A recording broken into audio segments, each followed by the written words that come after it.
Okay, we are going to get going. Hey, Mark, you can go ahead and unmute yourself if you're not muted already. And let's do an introduction. I'm going to go ahead and open up this.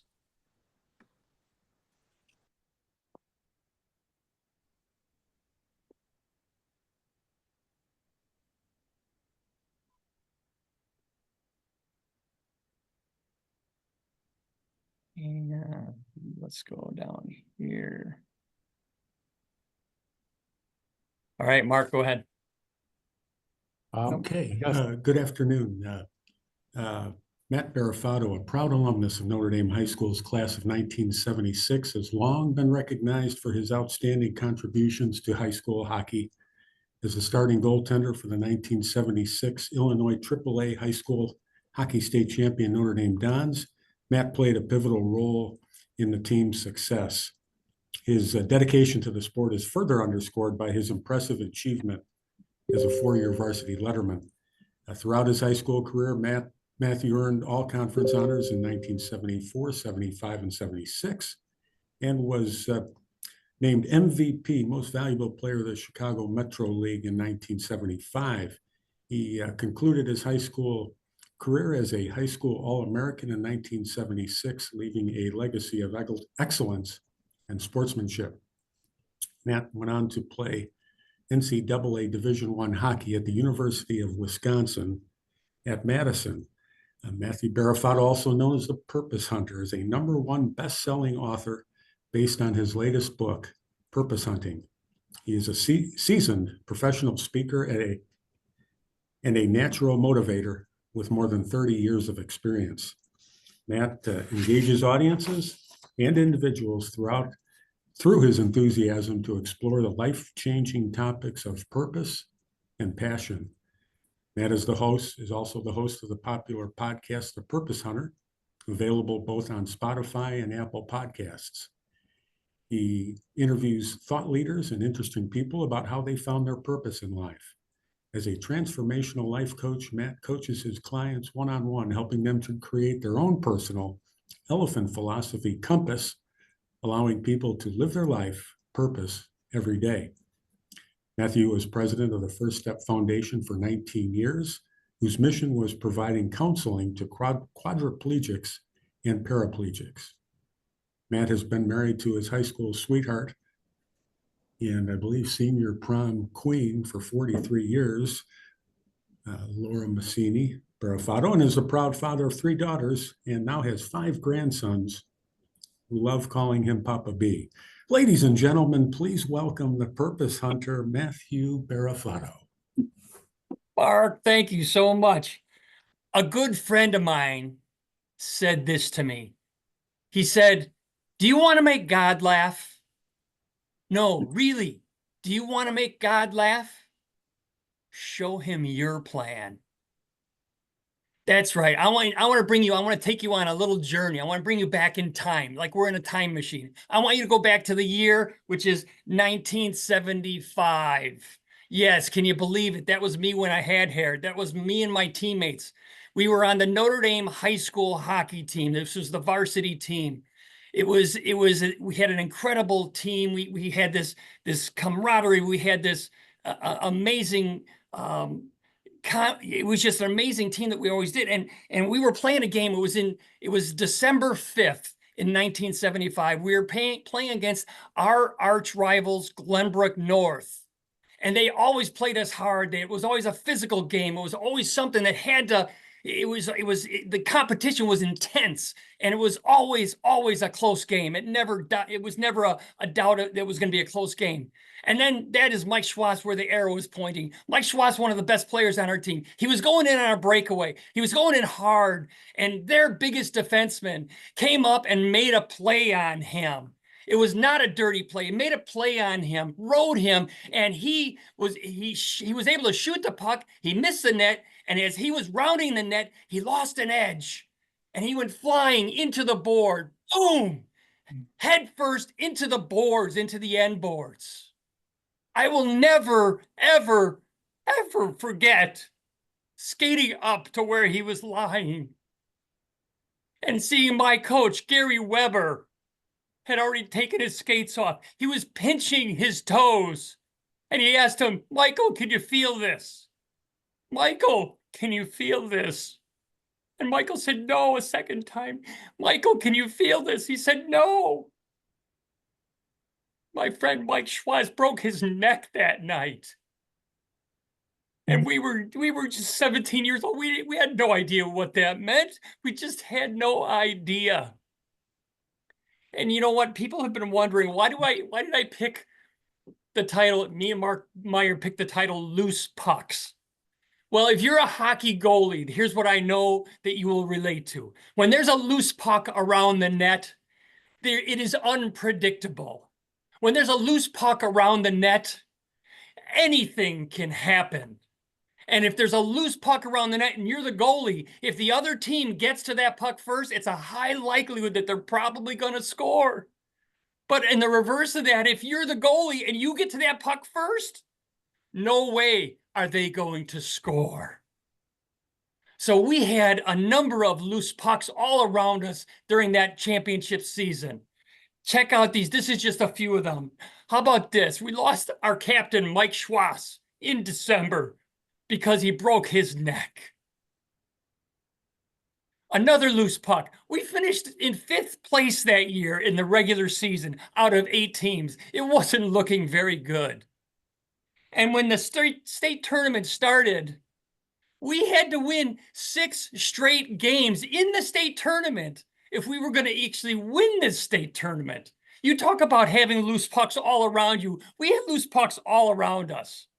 This is what we looked at that year. We had highlighted in yellow was each game we had to play and we had to win. And as you look at it, we went through 5 games. And if you look over on the right, it looked like guess who we ended up playing in the championship game? Glenbrook North, the same team that Michael Schwartz broke his neck against. How is that even possible that we would end up playing them? And it was an incredible environment. This is the Ranhurst Ice Rink, and it was just electric. It was the fans this place held 2,700 people, and they turned 500 people away at the door. And the people were stamping on the bleachers, and we were in the locker room thinking the whole building was going to fall down. We didn't know what was going on. I mean, we couldn't understand. It was just incredible. The electricity was throughout the whole building. And then we noticed our assistant coach, Gary Weber, wasn't there in the locker room. I don't think anybody even paid attention to us. This is Gary Weber, and he wasn't even there. And guess what? We said our prayer. We walked out onto the ice, and we started to skate, and we started to circle, and all of a sudden the building erupted because our friend Michael Schwartz, the first day out of the hospital, he didn't go home. He came to the Ranhurst Ice Rink, and everybody started to scream "Stosh," which was his nickname.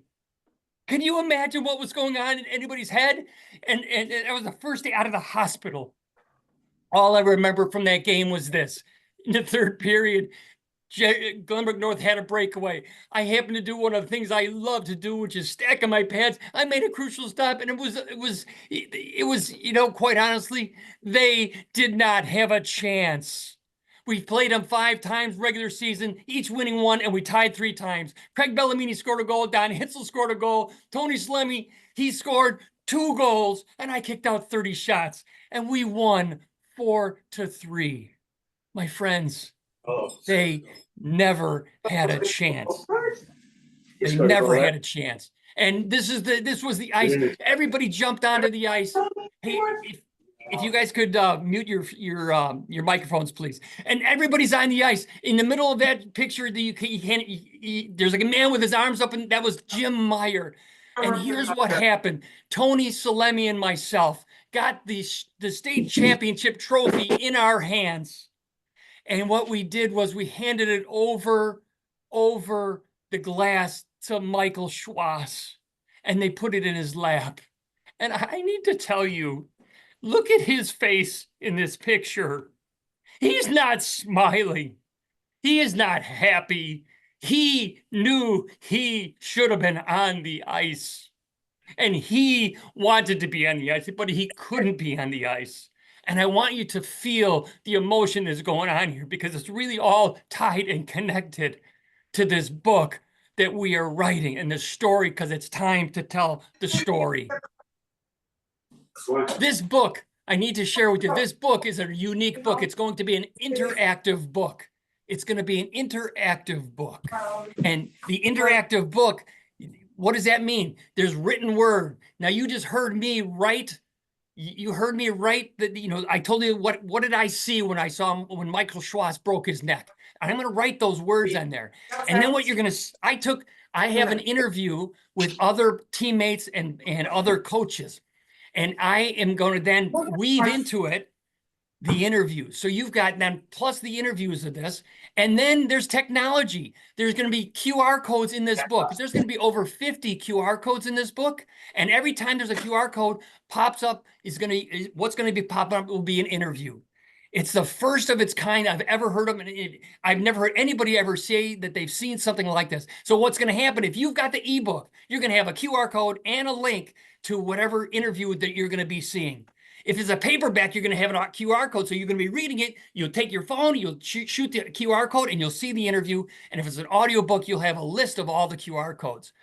Here is one of the interviews that I did with our coach, Jim Meyer, asking him. So take a listen to this.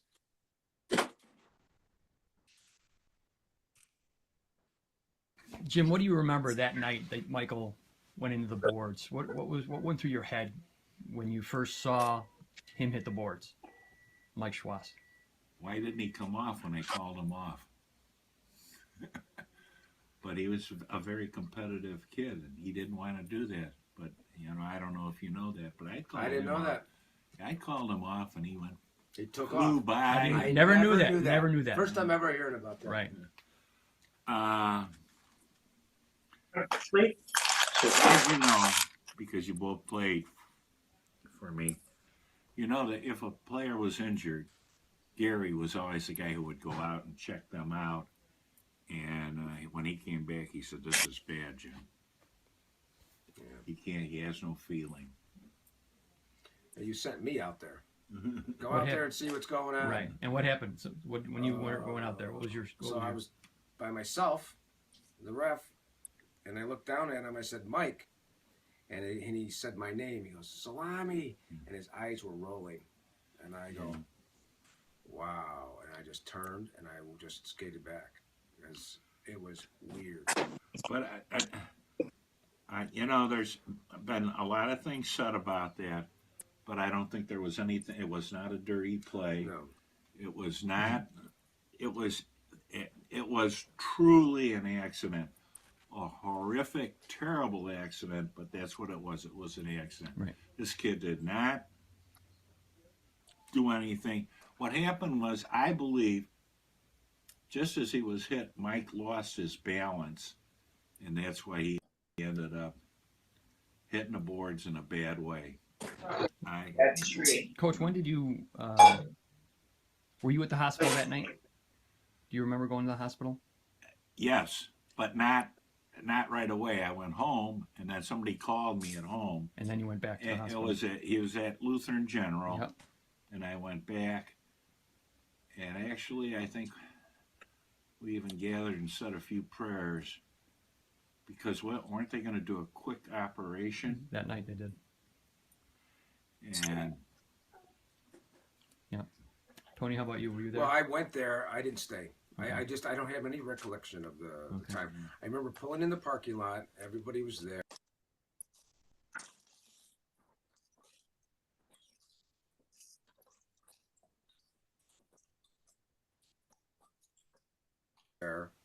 And then I left. And you just left. Yeah. After that, I didn't. Right. It's family stuff. Right. That's the way I felt. But I didn't know it was going to go to that severity. Right. Right. So. When did you know, Coach, that? Do you remember at what point that you knew he was going to be paralyzed for more than just Was that night? no, Was there ever? I honestly Don't have any can't recollection. answer that. I really Okay. don't. I know that night it was awfully serious, if they were going to do this operation immediately. So I think probably when I can't remember where he was downtown. Oh, he was at RIC? Northwestern. Oh, Northwestern. Yeah, 'cause I used to go Northwestern? visit him. Yeah. And I had gone down there with Gary, and Gary had asked me if I had any books like coffee table books with pictures of hockey players. So I had brought him a book, and I saw him down there, and at that point he had a halo on, Right. to restrain his neck area, and I knew walking out of there it was going to be really tough. Right. Right. But Okay.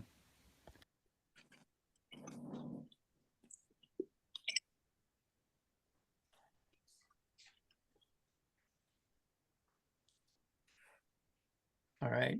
Oh, come on, hold on. What isn't it advancing? Need the screens to advance. Oh, there we go, right here. There we go. All right. I'm going to stop sharing, and I'd like to now introduce my co-author. Mark Meyer has been sharing stories as a writer, reporter, editor, and broadcaster for the past 4 decades. In Lansing, Michigan, he served as sports editor at the Lansing State Journal. During back-to-back Final Four appearances by the Spartan men's basketball team, 2009, 2010, and a national championship by the Spartan men's hockey team in 2007. He was an associate editor for Daily Racing Form in both Lexington, Kentucky and Chicago, and considers himself watching the 1994 Breeders' Cup in person at Churchill Downs as one of the most thrilling moments in sports. His on-ice contributions of the Dons in 1975 and 76 state championship season as a freshman was limited to a handful of games. Off ice, however, the close relationship with his father, the outspoken, unrelenting, and often animated head coach, Jim Meyer, will take readers inside the locker room and classroom for unique insight to tales of perseverance, pride, sacrifice, and success. Ladies and gentlemen, I want to introduce Mr. Mark Meyer. Mark, how are you? Doing well, Matt. Thanks for including me on this project, and really looking forward to some of the stories that we can share in the book. I think the new information that's going to come out, I think will really make the story come alive. That's awesome. So I have some questions. I'm going to interview Mark, because I want you, the audience, to get to know my co-author, Mark Meyer here. So here's my first question, Mark. What did your father, Coach Jim Meyer, tell you about why writing this story was so important to him? I think really, Matt, if we don't write it, it's not going to get told. If we don't publish what we know and what we've learned along the way here over the last 50 years, over the last couple of months, and talking to people who knew Michael, who played on the team, who were associated with the team, who knew the team, that story is going to remain in the gathering places and in the hearts and in the minds of others. But in this particular instance, hopefully we're going to be able to take all that and put it into print and digital and share that story before it's too late, quite frankly. All right. I'm going to make sure I got this. Can you guys see Mark on my screen right now or no? Yes, Matt, I Okay. can see him as Kevin. Okay, good. Thank you.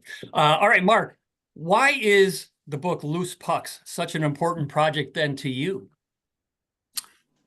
Just having been there, Matt, having been there the night that Michael was injured, having kind of watched his journey after the injury and how he got to the places that he was able to get to in life, and the motivation that drove him to get there, I think is is more than one story. It's several stories we're sharing. And like I said, I think just having watched him as a hockey player and learned from him in life as to how he approached his condition, if you will, after the accident, and what he was able to achieve in life, and how he was able to affect others in a positive way from what happened. Great. Mark, what does success for Loose Pucks look like to you? What will it do when it becomes successful? What do you think? Well, hopefully it'll have a lasting effect on folks who take the time to read it and understand a little bit more about what happened to Michael, how the team reacted, how the team overcame a situation, right, that doesn't, it just doesn't happen very often in athletics or in life in general. You see one of your teammates, a very very important part of the team, go down and not get up, and then it's, well, what's next? Well, back then, Matt, there were not. I don't remember the counselors at school coming out to meet with the team members. It wasn't that you all had to deal with it in your own way, but I think you dealt with it as a team, and I think that ultimately made you a stronger team. And it was, hey, here it is. We don't like it. It's incredibly tragic, but let's keep on keeping on for Michael. And lo and behold, there he shows up at the championship game and ends up with the trophy in his lap afterwards. You just can't. I mean, you can't make it up, because it happened, and it was. I think it had a profound effect on a lot of people. I really do. Beautiful. Mark, any final thoughts before we move on? Do you have any thoughts for the audience? Yeah, just from my own personal standpoint, it's been great to reconnect with some of your former teammates. I think some of the interviews that we've had with players from Glenbrook North who were there, has really been an eye opener for me. I actually hadn't watched that interview with my dad when he was talking about the collision, how it happened, what happened. And like I said, I think some of the things we've learned in interviews will shed some new light on the story, and perhaps, make people reconsider what they thought happened, how it happened. So without revealing everything, but so it's the new information that I think will come out in the book that will add to the story. Right. In a positive way. So as a teaser to all of you, we have already interviewed the gentleman that made the play on Michael.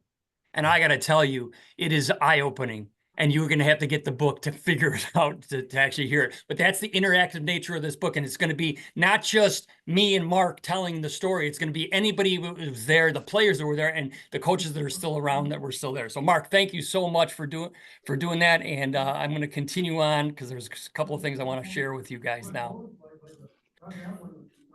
Right here, as we go on.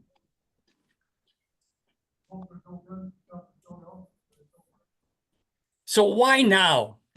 That's a question that people are asking. Why are you writing this story now? Me and Mark Meyer, why are we doing it now? And I'm going to start it by saying this.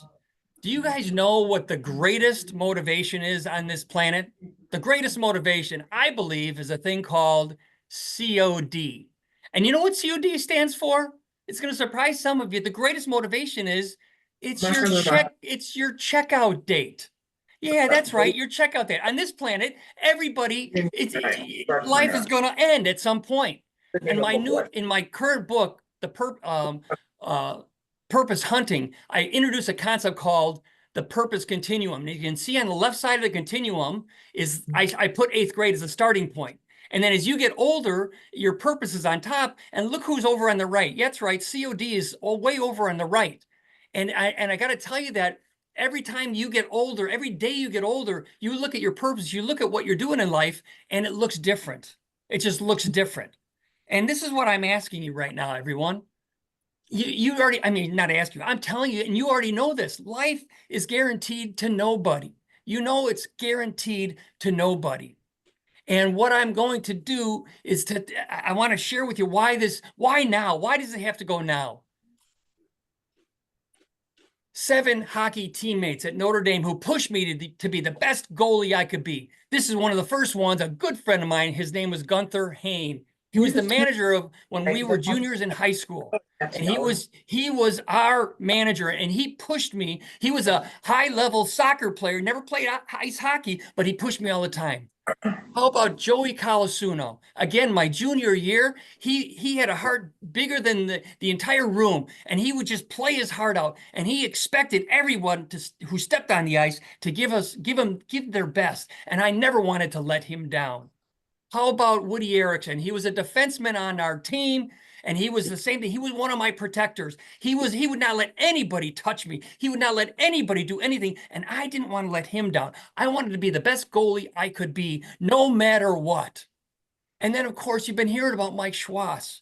That gentleman, he was one of the best hockey players I ever knew. He skated faster than the wind. He stick handled like nobody I ever knew. And he would demand of me and every single player on our team to be at their best every single day. And then there was Brian Johnson. When I was a senior, and it was during the championship season, he was a freshman. He played like he was a seasoned defenseman. And he earned his place on our team in a way. And I just, because of how young he was, I did not want to let him down. Did not want to let him down. I wanted to play my best. And then there was my friend and all of our friends, Larry Rosenbarsky. I looked at it. We call him Rosie. Numbers. We call him Rosie. I'm just a little bit hung up on the. If someone could mute themselves, please. Whoever's talking on their phone right now, you can mute that. Would be great.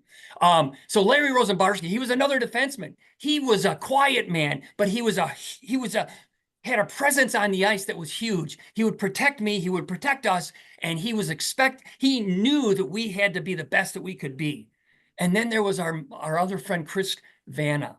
Chris Vanna, for as small as he was, the size player that he was, he had a heart, and he would do anything, and he would sacrifice any part of his body, anything that he would do to get what he needed to get done. And you know what, everyone? They may be gone, but they're not forgotten. You ask me, why does this story have to be written now? These are 7 reasons for me. And now I had 3 hockey coaches while I played all 4 years at Notre Dame. My head coach was Coach Jim Meyer, and that man gave me an opportunity to play at a level that was incredible. And if he didn't believe in me, it wouldn't have happened that way. So I owe so much to Coach Jim Meyer. And then there was my friend Gary Weber. Gary Weber was an assistant coach for 2 years that I was playing on varsity, and he was the defensive coach, and he did things that were just amazing with the rest of our teammates. And then there was John Schroeder, and John Schroeder was our JV coach, or our sophomore coach. And John Schroeder, some people don't even know this. All 4 years I played varsity, but for 2 of those years I played on the JV team as well, and I had John Schroeder as my coach. And again, they're gone, but they're not forgotten.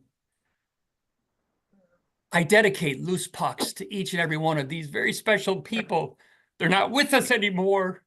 They're not here, and they deserve to see this story to impact the lives of other people. And I ask, and I just say, I say that may they rest in peace, and I ask for a moment of silence right now.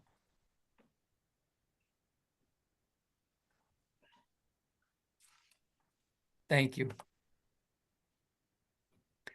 Some of you are going to recognize his face. This is my dad.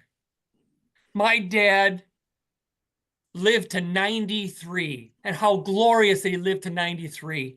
And he passed away about 3 years ago. And I'll never forget this. And I want to have you guys, everybody who's on this call, think about this. And I want you to think about your own life. When I saw my dad in the coffin at the funeral home, Aren't you glad we got this is what happened for me. I looked out and then I had to look inward honestly, on myself. we And probably the only very needed one big first one to split, question, you know? the very first question that I asked myself is, what do you have to do, man? I want you all to ponder this. What do you have to do that only you can do in the time you have left? That's a question for all of us to ponder, everyone. Everyone needs to ponder that question, and then they should in life. And that's why, you know what? Any of you have been around for a while, you know tomorrow is promised to nobody. Tomorrow is promised to nobody.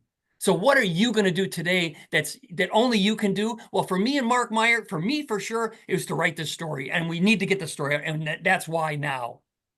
And then you ask, why this book? Well, you know what? I've been wondering this question for, not anymore, but in the very beginning. Why was I on the ice as the goalie watching my best friend break his neck? I asked that a lot in the beginning. Why was that? And I believe it's this, the Michael Schwass legacy. Michael Schwass lived as a quadriplegic for 35 years. In those 35 years, he taught me and all of our teammates, but he taught me for sure, all these life lessons about how do you not just survive, but how do you thrive? How do you thrive? And I don't think that all these life lessons that Mike Schwass had taught me, and these were lessons about how do you help people who have severe disabilities to not just to survive, but actually to thrive. And that's why I say, I don't think those life lessons were supposed to go to his grave 15 years ago when he died. Michael Schwass left a legacy within me, and that's why I'm called to do this book. I am being called as part of my purpose in life to make sure that his legacy is never lost. And how I'm going to do that is like this. I will do this by starting a brand new nonprofit, and the organization is going to be called Now What? That's right. Now what? It's the most important question when you don't know what's next. That's probably the biggest lesson Mike Schwass taught me, taught anybody he ever meets. When you don't know what's next, what are you supposed to do? Now, what are you supposed to do? So this book is very important to have. And that's why I'm making this connection to this book. It's not just about the book and a great story, because it is a great story. But if we become an international bestseller, we will get instant credibility in helping us to find other people around the world that have disabilities that we can help, that we can share this with. So follow me on this, you guys and girls. The legacy continues by now what? And what it's going to look like is this. I'm going to call it the Michael Schwass Inspirational Purpose Forum. It's where we're going to bring the world together to learn these life lessons. On this call, there's people from Canada. There's a guy that was supposed to be here from India, but I think he had a schedule conflict, from all over the country. What's cool about this, if you want to say, was there one good thing about COVID? And that is, yes, we can have a virtual meeting where everyone can attend no matter where they are in the world, and especially when you're a disabled person that can't get around. So I want to use that to segue into this is my favorite, one of my favorite guests for today's program is a new friend that I met, Mr. Brian Swift. And I'd like to read you, I'd like to introduce him. Brian Swift, AKA the Quad Father, is a John Maxwell personal development coach, speaker, best-selling author, and radio personality. Brian lives life with no excuses. He was born able-bodied, and at the age of 17, a tragic football accident left him learning how to live life fully from a wheelchair as a quadriplegic. Through trial and error, pain and joy, Brian walks differently, which includes confidence, grit, compassion, and humor. Completing his law degree at DePaul Law School, Brian has worked corporately doing sales and leadership training. As of late, he runs a nonprofit, SOAR, S-O-A-R, which helps people with disabilities access the proper equipment so that they can enjoy outdoor activities. Brian is also the host of the All Things Inspirational Show on WJOL 1340 radio in Chicago. Brian inspires people of all abilities to live life fully. Ladies and gentlemen, please welcome Brian Swift.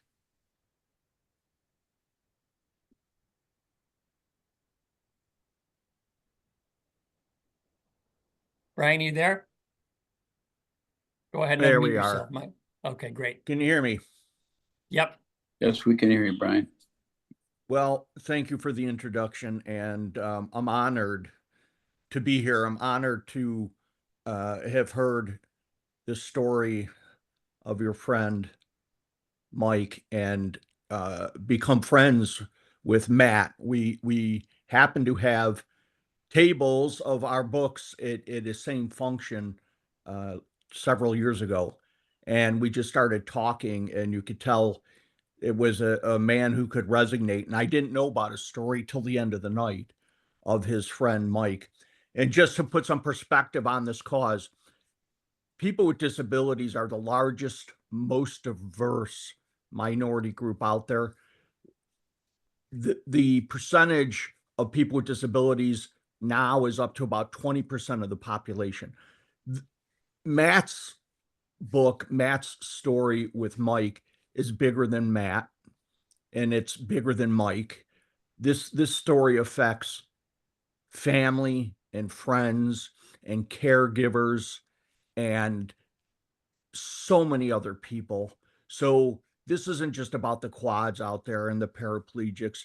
This is a story that people need to know, because outside of that 20% of the population, you have family that are affected.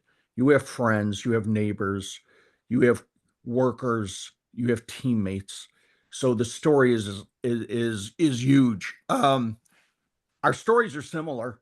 I broke my neck when I was 17, back in 1979.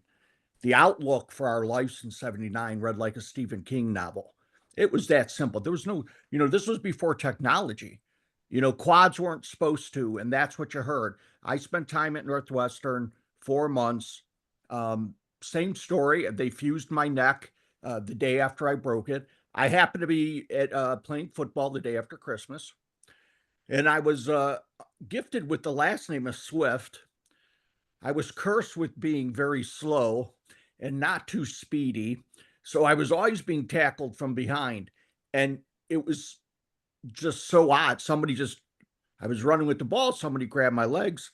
Somebody kind of hopped on my back. I fell, didn't hit my head, didn't hit my neck. Nobody landed on me, but I would not get up. I became a quadriplegic at that point, and was paralyzed from the neck down. And just like Mike, they took a piece of bone out of my hip, fused my neck. I went into a halo for probably about 6 weeks, and life began at the rehab, trying to refigure. But the thing is that the outlook, the statistics for quadriplegics back in that time was not pretty. There was no, you either went into a care facility or you went home. And if you were lucky enough to have a family and friends that could help you, that was your best scenario. Going back to school was rare, under 10%. Getting back driving, rare, under 10% of the people did it. Why? Well, one, they didn't have the desire. Two, it was expensive. Having a relationship, getting married, having a full-time job, all those things were under 10%. And I was blessed to have amazing friends like Matt was to Mike, and amazing family. And without those things, you just don't succeed in life. My mom was my faith, and I always had a strong faith.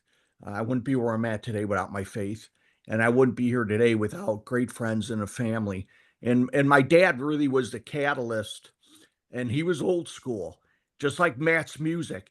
This story is so important. Actually, in a week, I'm doing a speech on storytelling and why are stories so important.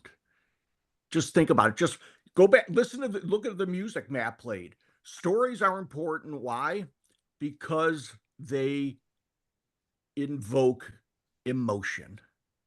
stories are the best way, far greater than statistics, to get people to grab onto a cause, to get people to make a decision, to get people to understand. I mean, I'm going to argue the best music ever made in the 60s, 70s, and 80s. What was it? They were stories put to lyrics, right? I mean, all the music we grew up and loved, they were just, most of them were stories. I mean, at this point in our lives, if you hear Cats in the Cradle, tell me you don't tear up. I mean, because of that, that COD, right? Cats in the Cradle, man, I hear that. I'm sorry, I still my eyes still water. Stories are important. This story needs to be told, not for Matt's sake, not for Michael's sake. It's even bigger than that.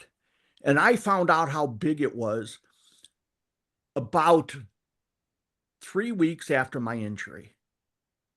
And 3 weeks after my injury, I was sitting up at Rehabilitation Institute of Chicago, RIC, which was Northwestern, which is now the Shirley Ryan Ability Lab. And my dad came up to visit me, and he came up to the table I was sitting at, took his coat off, hung it up on the wall, came back and sat down. Now, I was probably a little salty because I was turning 18 at the end of January, and sitting in a wheelchair with a halo on with tubes coming out of it, not being able to move your arms, it's not my plan for my 18th birthday, as you can imagine. So he sat down, and about 10 minutes into our discussion, he stood up and he walked over and he got his coat on, walked back to the table, looked down at me, and he said, "If I ever come up here again and you're in a bad mood and you're not smiling, I won't come up again." God's honest truth. And then he further looked down, looked me right in the eyes and said, "It is your job to keep this family together. It is your job to keep this family happy. It is your job to keep this family up, because the way you go, our family will go. So you have to have a smile on your face to keep this family together." Those were almost his words verbatim. He took off his coat, sat down, finished lunch, and nothing was ever said of it. That was just my dad. I didn't even think about it. It didn't phase me then, but that night alone in my room, I realized that sometimes things in life don't happen to you, they happen for you. And I knew that it was my responsibility to attack what happened. And as my mom used to say, we never know why things happen. You just have to have the faith that things happen for a reason. Like Matt and me meeting, that happened for a reason, a bigger reason than just our friendship. And I realized that my accident didn't happen to me, it happened for me. And that it was my job to keep my family together. And it was my job to not become that statistic, that Stephen King statistic of what life as a quadriplegic in 1979, 1980 was going to be like. And I've been blessed to be able to fulfill that. And I've broken every statistic out there. Now I've been manually pushing a wheelchair for 44 years. Been blessed to do that. I went on, graduated from high school, went to junior college, started junior college that summer. There was no stopping. There was no breaks. Therapy every day, school. I took one class just to get an idea of the campus. Finished junior college in 2 years. Went on to St. Xavier University. Started to drive my third year. Played some wheelchair sports, which absolutely love. And Matt, there's a huge wheelchair hockey community out there. Absolutely gigantic. And I know some people on it, and we'll talk about it, that need to hear this and understand this story, and I think will love it. And graduated from St. Xavier, started driving, went on to law school. 3 years later, graduated from law school. When I graduated from law school, I got married and bought our first house, got a job. I worked for a law firm for 2 years and decided it wasn't for me. So I went into corporate and I thrived in corporate. I worked in sales for a couple of years and got into leadership and management and training, ran their training department, and had a beautiful 25-year career until I decided there was something bigger out there. And then I went and I did what Matt talked about. I got certified as a speaker. I spent more time with my family. I kind of got my health under me, and I wrote my first book, Getting Up is the Key to Life. And now I'm 9 books deep into being an author, 2-time bestseller, and I have a radio show, and just I'm a speaker and a coach like Matt, and I love making a difference in people's lives. And Matt and I met for a reason, and Matt has my 100% support on starting this nonprofit, because I started a 501c3 nonprofit 8 years ago called Swift Outdoor Accessible Recreation, and we have been blessed to help thousands and thousands of people get back outdoors doing the things they love, whether that was hunting, fishing, just outdoor wheelchairs, rugged off-road wheelchairs, driving aids, hand controls so they could drive, just stuff so they could get back into life and thrive. Sleds, ice sleds. They have little skis for the front of your wheelchair so you can go out and play in the snow, play in the ice. There's so much out there for people with disabilities to do. It's just an insurance nightmare, and it's just a motivation thing, which we can take care of both of those. That's why we started the nonprofit, to get people back into doing the things they love. So his cause is amazing, and I can't think of a better man to be running it. His passion, as you guys know him well more than I do, but I'm good at reading people, very intuitive. He is going to make things happen because it's so near and dear to him. And there is no such thing as too much support. So thank you, Matt, for the time. I don't know if you have any questions. I'd be glad to You know what answer. I'm going to do? I'm going to do this. You know what? When I first met Brian, this is why I love you so much, Brian. We're at that table together, right? And I'm telling him my vision of what I think is going to happen on this. And the first question Brian asked me, he says, "What are you waiting for?" Without a smile. He didn't smile when he said that. He said, No. "What are you waiting for?" And that was a year ago. Brian, I'm done waiting. This is why we're doing it. This is going to happen. Yeah. It's going to happen in a way that it's going to affect so many people that you can't even imagine. So what I'd like to do, saying that, is I'm going to jump into the final part of this. And that's why why we're here. Yeah. Why we're here is to help us garner what I call an international first #1 bestseller. And it's not because I'm a big deal. It's because it gives us instant authority. So this is step 1. I'm going to share a link in the chat in a second. But before I do, I just want you to see that there's going to be a series of things that will happen. First, when you scan the QR code or you click it, it's going to bring you to this. And if you want to get the book and the bonuses, you click that button.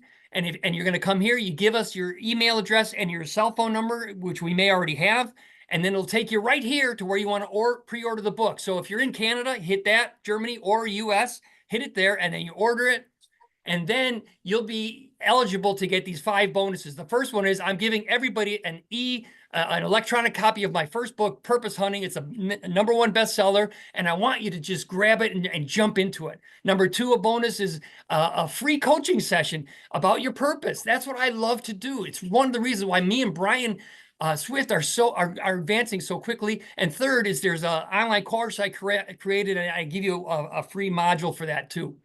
So what I want you to do is I'm going to put in the chat right here. Hold on a second. I'm going to put the chat right here so you can see this. And if you've already done the pre-ordered the book, thank you. Can you see the in the chat? Let me see a thumbs up if you can see that in the chat. Can you guys see that in the chat? Yes. Okay, great. So what I want you to do is, if you could right now, why don't you go ahead and log into that, and we're on this journey for basically we have until midnight tonight to qualify for that status of a bestseller. So especially any of you that are in Canada, especially, that is something that would be really helpful, because we only need 2 countries, US and Canada, or US and Germany, or even Canada and Germany, if those are the only 2, and then we become an international bestseller. And that's why that's so important, everyone. Why that is so critically important. Whoops, now it's not going, it's not gonna let me advance. How about that? I'll do this. There it is. Is this. First of all, I want to say thank you, because you are making the difference in the world, not me, not anybody else involved with what we're doing. And there are people with disabilities around the world that are searching for answers to this important question. What do I do when I don't know what's next? And it's going to be now what is going to help drive people to that. And I just can't thank you enough for taking the time today and being part of this journey, everyone. If anybody, I'm going to stick around for another 5 or 7 or 10 minutes, and Brian will too. If you have any questions, go ahead and unmute yourself if you have some questions. But I thank you so much for being here, and I'll be giving an update as soon as I have anything with regard to where we're sitting on this. And guess what? Now the real work starts. Now the work starts. And that's what I am here for. With your help, we can make a difference all around the world. And that's why, having Brian as part of this, and that's why now, and that's why we answer all these questions. Thank you for all your time today, people. Thank you. Excuse me, I would like to wish Yes. my husband a happy birthday today. Oh, Our grandson is here, but he's hiding. He's being shy. I don't know why. Stand up. Say hello to people. Anyway, happy birthday, Matthew, and congrats. Thank you very much. Nice call. Thank you. Thank you all for joining today. Matt, Matt, happy Matt. birthday, buddy. thank you. I'll tell you he's 39 again. He has And no hold COD. it. Thanks, everyone. Okay, if there's no other questions, thank you, everybody. I appreciate it. If there's any other questions, let me know. Hey, Liam, I can see him now. Bye, everyone. All right, you're very welcome. Hey, Happy hey, Matt, birthday, which Matt. Yeah. Take care, buddy. Go ahead, right there. Thanks, Vito. Yeah, Brian. link on the in the chat is one I could send to people to buy the book? That last one I just did, which is the Purpose Hunter with the loose PUCKS title in it. It's the only one I put in the chat, I think. Let's see.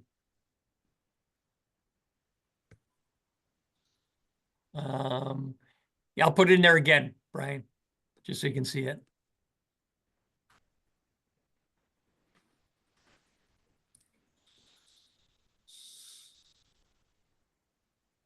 Let me make sure that goes in there. Hold on. Come on.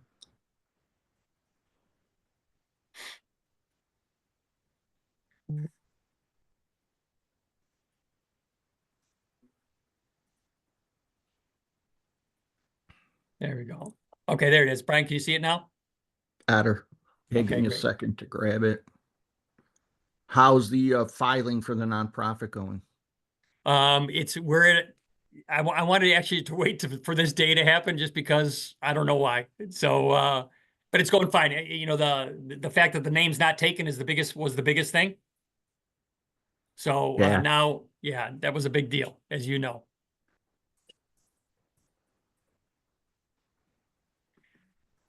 Let me get this down.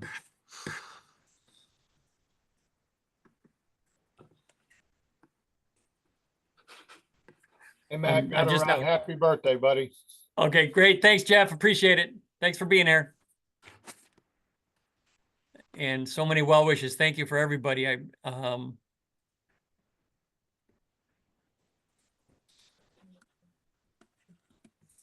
Beautiful. I've got some people that I know well out of the country, and I am going to hunt them down and ask them to buy a copy so we can make this. And that's what we did on one of the last books. One of them is we're an international bestseller because people from Canada and might have been Mexico bought the book. So you're right. That makes you an international bestseller then. How cool is that, right? That's the power. No, it It's- is. And it is. And, you know, when you say that, there is credibility that comes with that. Personally, I think you should have put a higher price tag on it. That's all right. We're gonna get it up. You know what? It's funny. I just want to make sure that get that hurdle done, and then from there I go. Yeah. Because I understand that, but I also know that I think it's really important that we got the international bestseller.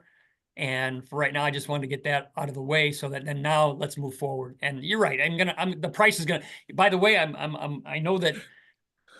Oh, what were we gonna say about that? No, that like, you know, the pre-sale book, that's cool, but you put too much time and money into it. And you know what? There's that perception of, you know, What's you know, value? what I'm buying Mhm. as value because it's not been given away. And this story is too important. You put too much time into it. But you know what? Because it's a pre-sale, you're offering people a deal, but the price is going to go up after, you know, afterwards. And I mean, even $9.99, I mean, that's still a flipping deal.